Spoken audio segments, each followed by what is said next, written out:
sometimes like all you want to do is run. Hear me out, hear me out.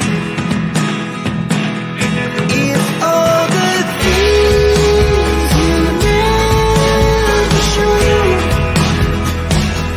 there are the things I want you to know. Secrets start in your heart to slow. But if you don't wanna tell me now, I guess I'll never know. Losing almost all my energy. It's getting hard to talk to you, and I'm the only one who speaks. It's all the things you never showed. There are the things I want to know. Secrets start in your heart to slow. But if you don't wanna tell me now, I guess I'll never know. Okay, hey guys, welcome to the live, the unexpected live. And I don't really actually know how many people are going to get notifications because I feel like I've used up all my YouTube notifications for today already. Anyways, so Adam had sent me this, and I figured I'm just going to do a really quick live on it because this is the affidavit that was actually out there, but then it became sealed, and so it was kind of odd that it came out, and then it was sealed. But anyways, so you guys know the other motion had come out, the one that we did a video on earlier today, but this had actually come out with it. So thank you, Adam, for sending this to me. So I'm going to go through it with you guys really quick. And hey, you guys, welcome to the live. Of course, don't forget to hit that live or like and subscribe if you have not. And of course, you're going to start meowing, aren't you, Bambi cats? Of course you are. Of course you are. Anyways, don't forget tonight, Aspen and myself will be on Criminality, and that will be at 7 p.m. Pacific time and 10 p.m. Eastern Standard Time. So we won't be restreaming it.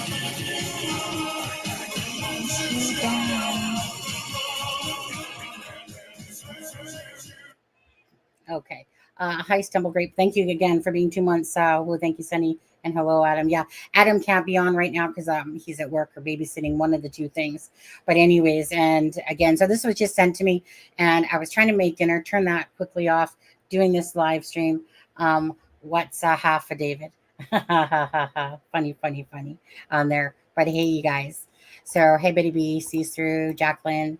Travis is in the house. Travis, I sent you the first one, but I haven't sent you this one because I was literally just got it and was like, hey, turn dinner off quickly and do this live instead of creating a video. Just makes it easier to do this.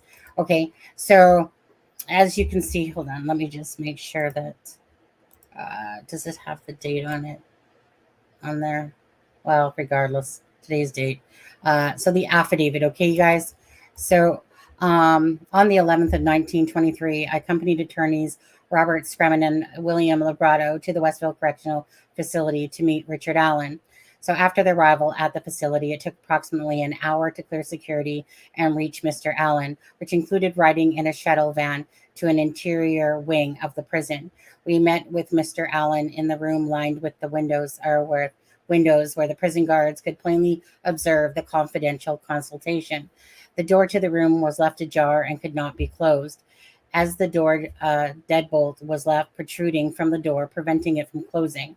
Prison guards remained posted just outside the door, where they could look through the windows. Mr. Allen appeared apprehensive to speak freely with attorneys Scremin and Lebrato. Richard Allen was brought to the room wearing ankle shackles, handcuffs, and a wide leather belt fitted with metal O-rings. The ankle shackles and handcuffs were both secured to the waist belt by short claims, which restricted Mr. Allen's every move and gave him the appearance of Hannibal Lecter. Quite, who knows about, of course, who Hannibal Lecter is. That's quite the visual, is it not? His hands were cuffed together such as that. Now, sorry, but I just quickly have to because I didn't make this as a PDF because I was just given it in files. So I'm just going to quickly stop screen, present, and then go to the next one again. And I'll make that bigger so you guys can see it too. Okay. So the back of the hands were together with one palm facing down and one palm facing up. Mr. Allen appeared visibly uncomfortable with his arms twisted at the elbow, such that the back of his hands could be secured facing each other in the handcuffs. Mr. Allen remained shackled and chained in this fashion for the entire visit. One of the prison guards who stood outside the door, later identified Sergeant Randy Jones, displayed a face tattoo of the Odin spear under the right eye and numerous tattoos on his arm. Hand's finger that resembled Nordic and Odin symbols. I later located a Facebook profile, which was basically said in the last one that we just put out. Randy Jones, including Sergeant Jones, the same face tattoo of the Odin spear, wearing a necklace with the Thor's hammer charm, another symbol associated with Odinism, referring to Westville, must be. The hammer necklace worn by Sergeant Jones was inscribed with the BRSRCR with an acronym of Berserker. I'll come back to that in a second. So if anyone doesn't know what a Berserker is, in the game RuneScape I played, Berserker is a weapon. I've been watching Vikings with my husband, which is all about the whole Odin god. Like it's a series that we've been watching. I actually had no idea what I was watching. It just happened to be something we were watching during dinner. But anyways, a Berserker is like a battle axe basically, and it's like really quick. It's like whenever you see a Berserker, it's like a freakazoid that's going really fast.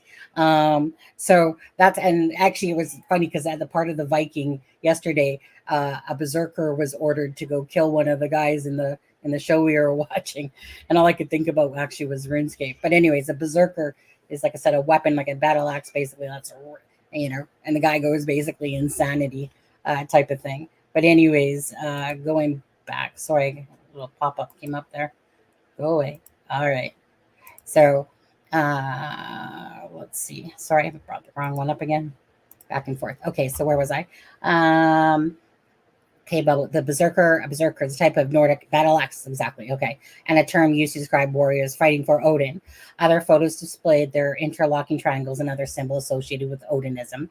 Let's see here. Research has revealed that Odinism has been linked to the white supremacy in the prison system, symbols and rituals associated with Odinism. Sounds to me like they're going to go with the whole Odinism line, the new lawyers, because it has merit, they're feeling like. Also appeared to be present in the crime scene photos taken in the present. Mr. Allen stated that he once was shot with a taser through a closed and locked prison cell door. Mr. Allen stated that when it was time for him to take a shower or have recreation time, the guards would ask him if he wanted to shower or recreation, but they would slowly shake their heads from side to side. You just knock it off down there, Bambi, indicating that he's responsible, or his response should be no, because it was an inconvenience for the guards to assist with these basic amenities. Okay, so let me just take that off the screen there, you guys. And forever who's watching, thanks for joining on there. I have it on there 20 minutes of just subs only mode on there. So if they're not subscribed, then they can't talk on there, which is fine for the moment.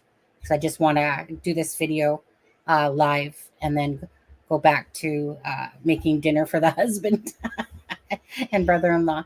Okay.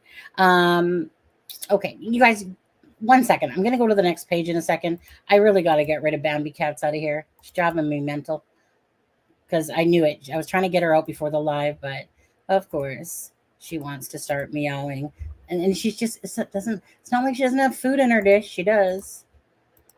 Okay. Okay. Well, maybe I'll just try to keep finishing. Okay, so Bambi Cats. Okay, so okay, no, okay, that's just not going to work for me. I need to get her. It's distracting to have the cat meowing constantly. 1 sec.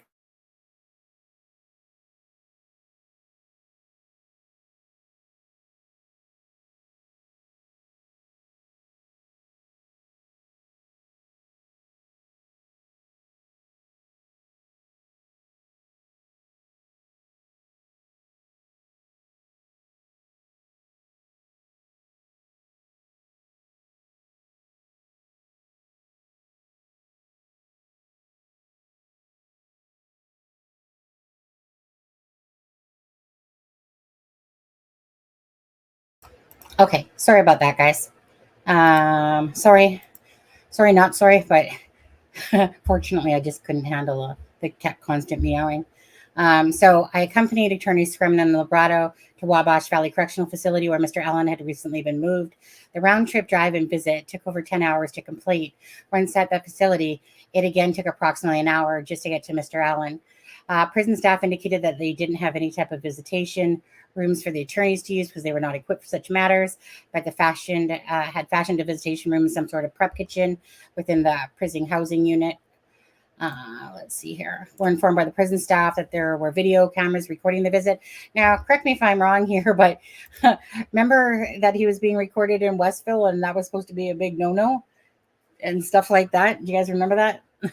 So I guess the same thing's going on here. And so let's see here. The cell appeared. Um, we were taken to Mr. Allen, who was secured in a prison cell located within this kitchen area. The cell appeared to be designed as a place to feed a prisoner. The cell had a solid iron door with a small hinged iron flap, approximately 8 inches high, that opened far enough to slide a food tray through. This iron flap was left open, and it was through the small opening that we were allowed to see Mr. Allen.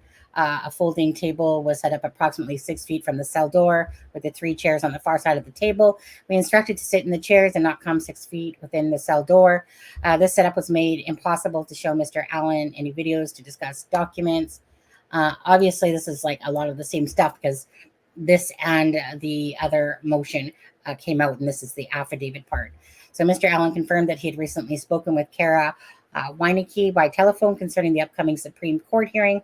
Mr. Allen appeared confused about his legal representation and was hesitant to share information about his case with attorneys Scremin and Lebrato, suggesting that he was waiting for the result of the January 18, 2024 oral argument. I have also recently spoken with Mr. Allen's wife, which is Kathy, who similarly was hesitant to provide information until after the hearing.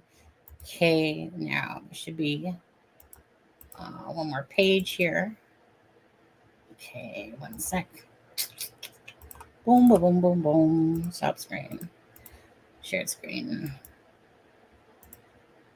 Okay. So Mr. Allen stated that since arriving at the Wabash Valley Correctional Facility, he had been kept in solitary confinement, had not had any recreational time, and had not been allowed outside, that he had no window. Although he had been there for nearly 2 weeks, he believed that he had taken 1, perhaps 2 showers. Well, I still think that I would remember if I took 1 or 2 showers in 2 weeks' time, but whatever. He appeared disoriented to date and time. Prison officials confirmed that Mr. Allen had not taken outside for recreational time, claiming it was a safety issue for suicide watch. Mr. Allen expressed concern that he was receiving medications and that he was unsure what he was being given or why, as he had not recently seen a physician. He also stated that whatever medications he did receive, he does not always get the same type or number or size or color of pills. And this is respectfully by Susan Moeller, law office, Robert C. Scremin. Okay, and then the last thing I'll show is those pictures that came with it.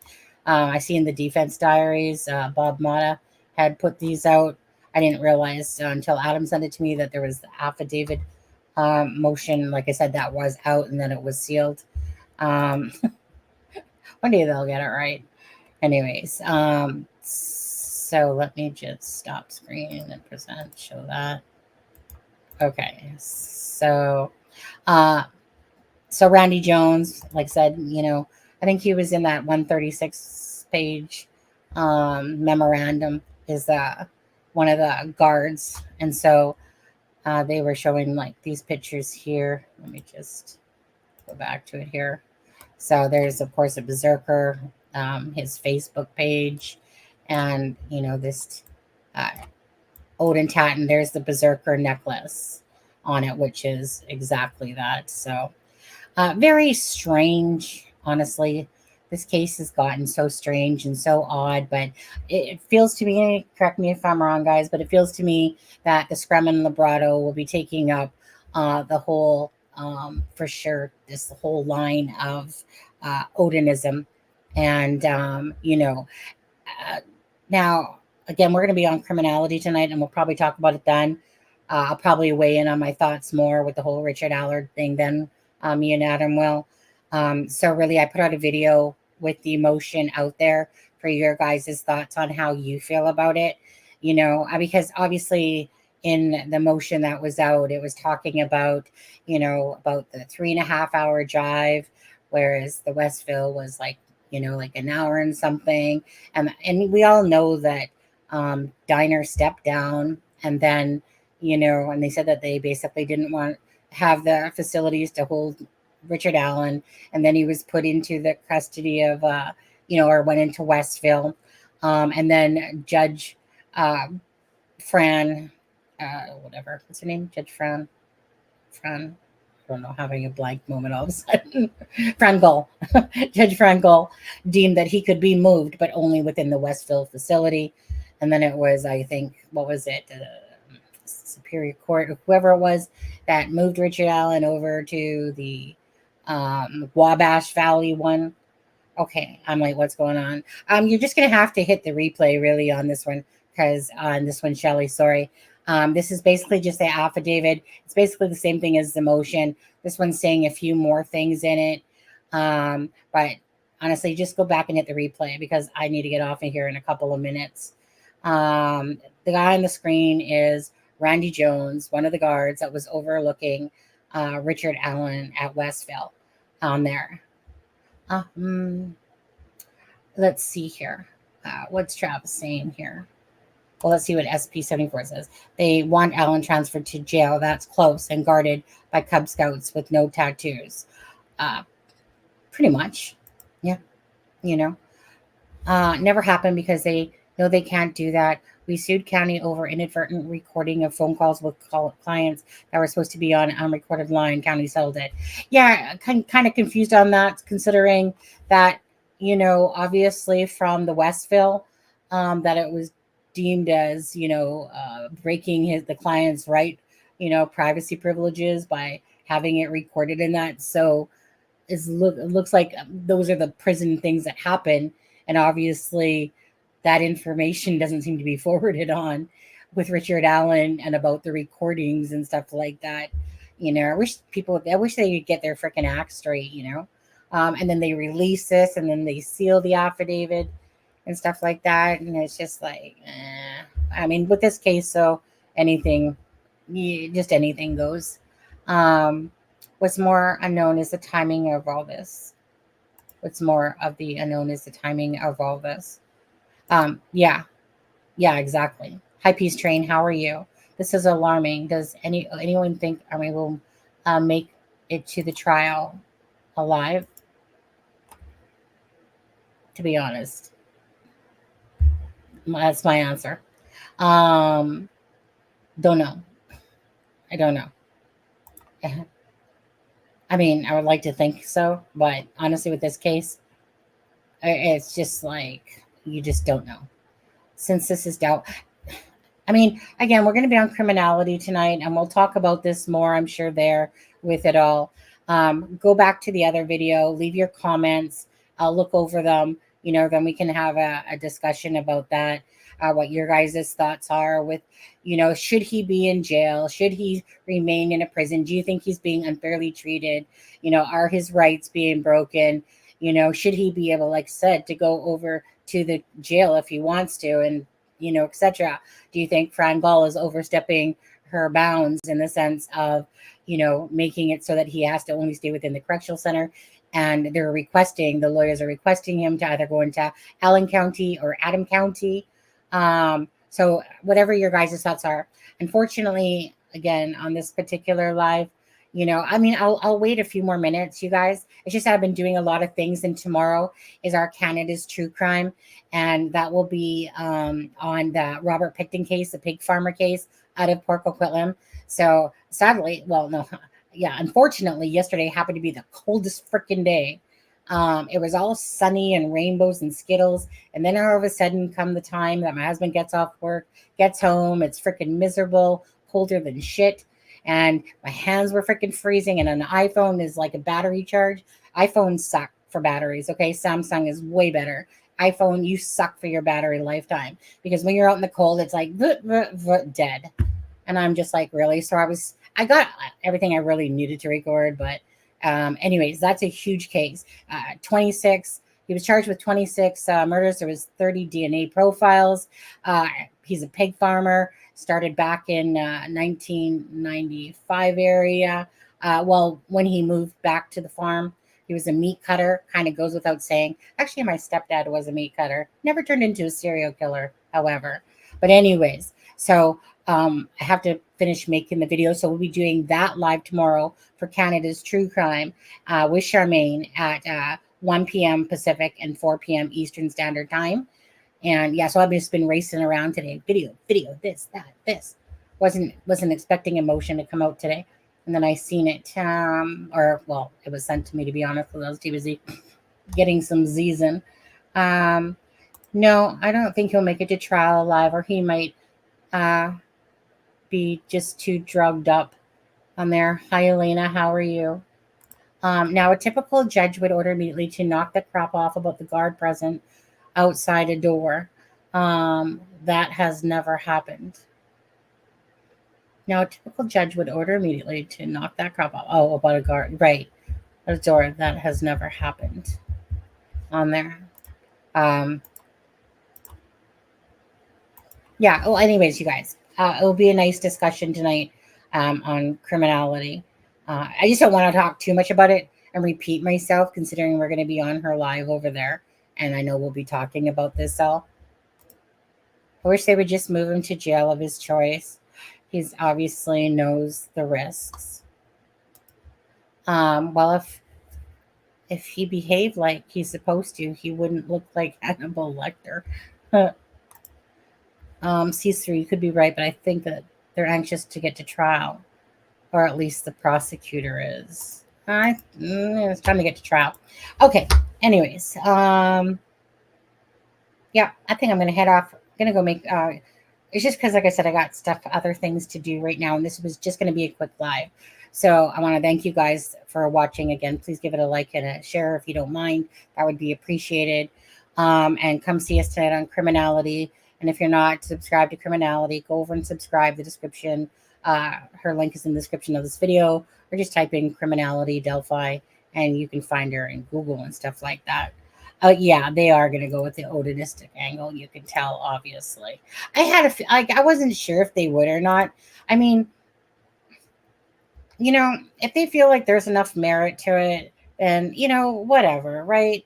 I mean, at the end of the day, the bottom line is whatever route they go with, it doesn't matter. The only thing that will matter is when the 12 jurors decide, if he makes it there, that the 12 jurors will decide the fate of Richard Allen. And, that will be the ultimate at the end of it. So, I mean, I kind of thought that they would use the Odinistic angle if they felt like there was some merit to it. And I could see why. And again, just like Baldwin and Rosie, we're going to have to see what happens first at the Supreme Court, whether or not they do get reinstated back or not, and see what happens with Fran Gull and that whole thing. So we're just going to really have to wait and see for that to happen. Tease Ella. Hi, Shivy. But yeah, so we're just going to have to wait for all of this to unfold in its order, in a sense. And so we'll see if Scremin and Lebrato remain on the case, or if by chance Baldwin and Rosie are brought back to the case, or what happens with Fran Gull, and stuff like that. I don't know. Again, it's definitely